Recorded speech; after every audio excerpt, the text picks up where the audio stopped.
So what are you going to do now if your horse is tossing its head up in its transitions or not stretching well into the canter transition? All right, so that's what we're going to cover in this session with this horse. And this horse, she doesn't have too many rides. This is, I think, her 19th or 20th ride. Okay, so she's just figuring this stuff out too. But something I talk a lot about, and you hear it in most of my videos, is horses need to find purity of gait. That's really going to help all this stuff that you're looking for. And I also want to mention, as I'm riding her around, you see I'm riding her in a hackamore. If you want to ride, get this stuff done in a hackamore or in a bitless bridle or anything like that, it would really pay for you to get some, or even a halter, if you're someone who likes to ride in a halter, it'd really pay for you to get some education on how to ride in these properly. All right, and I don't want to scare you or talk you out of doing it, but to do this exercise, to do what I'm going to ask this horse to do in a bitless bridle or a hackamore like this, if you don't take care in how you're using it, you can make things, you can really make things worse than they need to be, and you're going to have more of the opposite effect of what you want. Okay, so just want to start off with that. If you're new to these tools, you might be better off in a single brake snaffle or something like that if you're just getting your horse broke. But getting a horse to stretch or relax into the canter, okay, can be quite a thing to figure out. And so to help this filly or all horses, first, I'm not going to show it again. There's plenty of videos. Teach your horse the 5 yields under saddle. All right. And the 5 yields under saddle meaning forward, backwards, forequarters, hindquarters, and drifting or lateral maneuvers. Okay, so those are the 5 yields. They need to be thoughtful. All right, otherwise they don't count as a yield. Okay, so once you have those working, what I want to do is see if I can ride a little circle around the front end. Okay, meaning I almost want her to make a little 4-track here. I don't want her to pivot on the front. Or this is any horse, really. I don't want the horse to pivot on the front, but just do a really small circle where the back end out travels the front.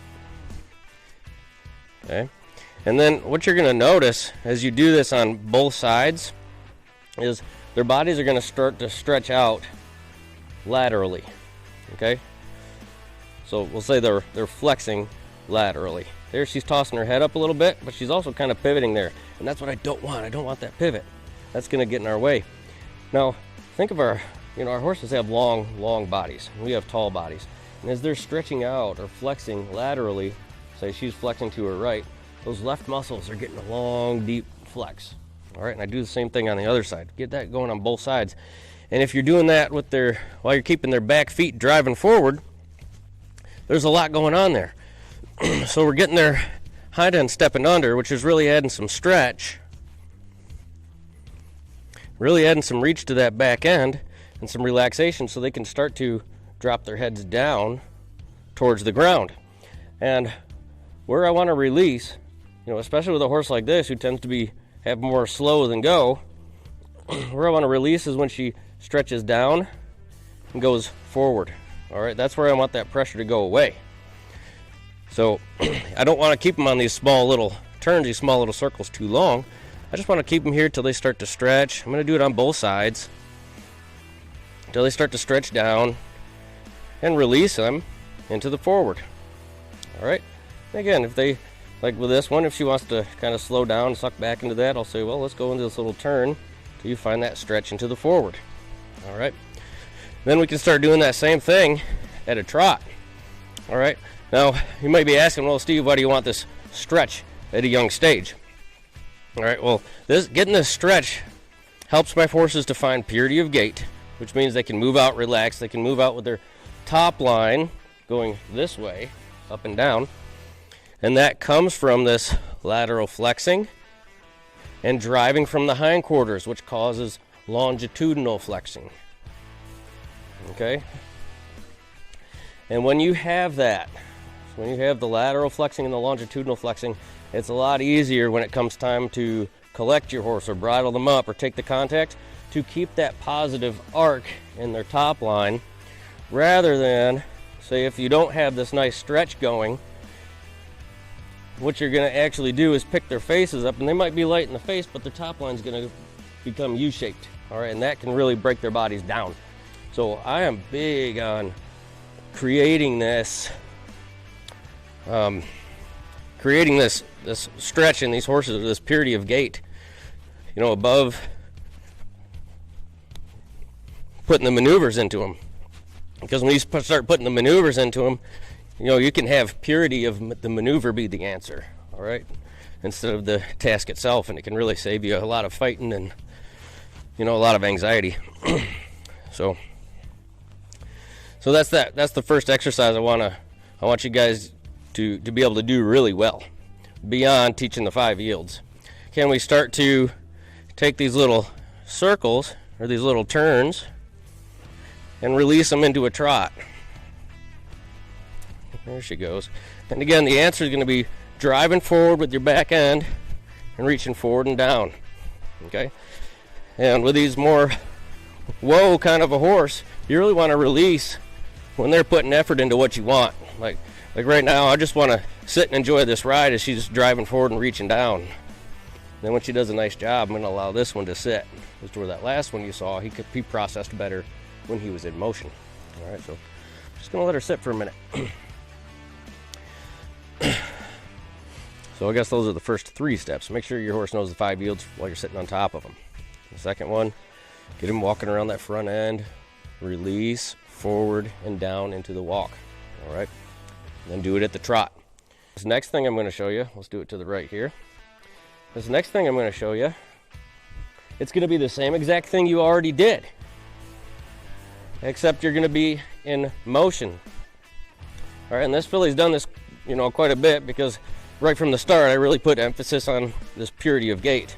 But while she's in motion, if she's going to the right here, I'm going to shift my weight slightly to the left. And what that's going to cause your horse to do is to flex to the inside to hold you up.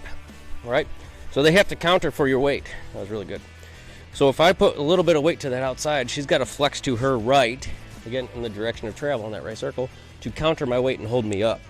All right, so, and then when I go back square, they can straighten out again. Okay, you can ride circles like that and really get your horses flexing side to side. So I'm going to do that here on a left circle. Let's get her turned around here. Okay, I'm going to start by sitting fairly square. Let's get her up into this trot.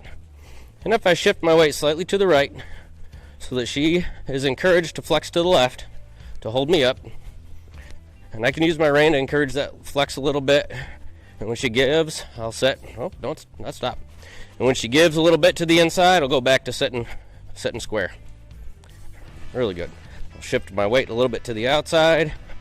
Okay, so again, these horses with their long bodies, right, they're stretching out these muscles on each side, stretching out the right side, stretching out the left side.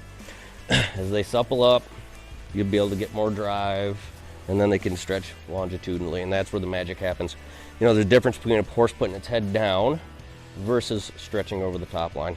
A lot of times when a horse just puts its head down, a lot of times you have a bobblehead effect. They'll go for a few strides and pop it up and put it back down, pop it. Right, and you haven't found that purity most likely either, where they're driving forward towards the nose. Okay, so that can be another thing you're dealing with. This next stage, and this is where, you know, she's still struggling with this a little bit, and I'm not going to get on her case about it too much. We're just going to pepper it in a little at a time. You know, again, this is just her 20th time being ridden, but when she goes from the trot to the canter, especially on this right side, she tosses her head a bit. So what I need to make sure is I go right back to the first thing that I showed you today, right? Except I'm not going to take her in a tight little circle. I'm going to do it in motion. So I'm going to put my inside leg forward about an inch or two and see if I can just get her to supple up and stretch down as we're going into this trot.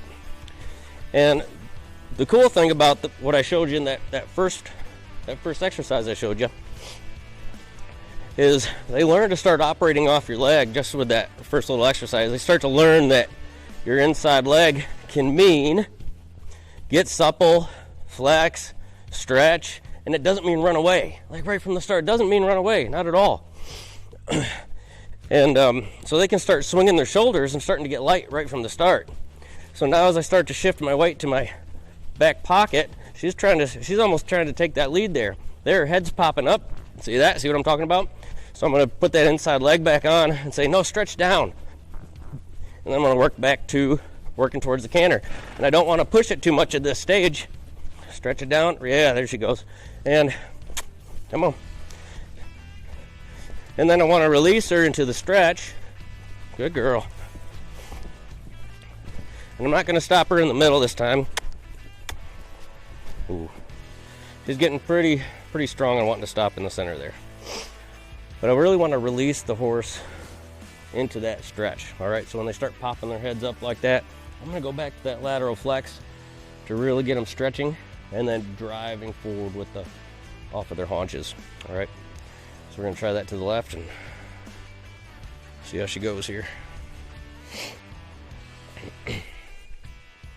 I'm going to do the same thing. If you guys are noticing, what I'm doing in this stage of the game is it's the same exact thing I did in that little turning exercise. It's just on a much bigger arc. And again, with these young horses, I really like to work that inside shoulder. That was better. That was a nice one. I really like to work that inside shoulder to teach them to get their leads, because if I work the inside shoulder, not only do their shoulders get light, but if their shoulders are light, then they have to drive off their haunches. Ooh. If their shoulders are light, then they have to drive off their haunches, and that driving off their haunches is what's going to allow them to stretch into the canter instead of throwing their heads up into the canter. So I appreciate you guys checking in. You can see this filly has some work to do, but she's also doing a pretty nice job for just having 20 rides on her. So send me your questions below. This was a really cool series. I had a lot of fun making it for you guys. Hit the subscribe button, and I will see you next time.